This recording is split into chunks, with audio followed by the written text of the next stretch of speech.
জুলাই জুড়ে গণসংযোগে ব্যস্ত জাতীয় নাগরিক পার্টি। তৃণমূলের সঙ্গে মেলবন্ধনে উত্তরাঞ্চল চষে বেড়াচ্ছেন দলটির কেন্দ্রীয় নেতারা। জুলাই পদযাত্রা কর্মসূচির চতুর্থ দিনে ঠাকুরগাঁওয়ে পথে প্রান্তরে ছুটে চলা তাদের।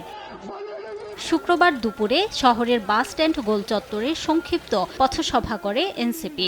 এ সময় দলটির আহ্বায়ক নাহিদ ইসলাম বলেন, শহীদদের আত্মত্যাগ ও জুলাই আকাঙ্ক্ষার ভিত্তিতে নতুন বাংলাদেশ বিনির্মাণে কাজ করছে এনসিপি। জুলাই আগস্টের মধ্যেই জুলাই ঘোষণাপত্র দিতে অন্তর্বর্তী সরকারের কাছে জোর দাবি জানান তিনি। জুলাই আগস্টের মধ্যেই জুলাই ঘোষণাপত্র দিতে হবে এবং এর সাংবিধানিক ভিত্তি থাকবে এই জুলাই ঘোষণাপত্রের।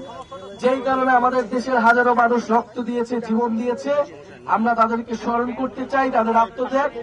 সেই আকাঙ্ক্ষার ভিত্তিতে বাংলাদেশ হবে।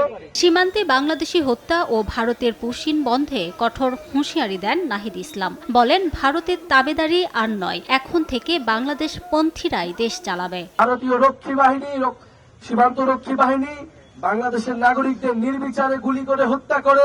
ভারতের যারা মুসলিম রয়েছে তাদেরকে অবৈধ অভিবাসী বলে বাংলাদেশে পুশিন করার চেষ্টা করা হয়। আমরা হুঁশিয়ারি দিতে চাই, এটা হাসিনার বাংলাদেশ নয়, এটা গণঅভ্যুত্থান করে ছাত্র জনতার বাংলাদেশ। বাংলাদেশ পন্থীদের হাতেই বাংলাদেশ চলবে।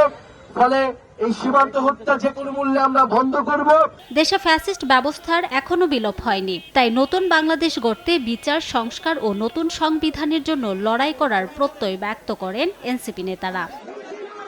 সময় সংবাদ, ঠাকুরগাঁও।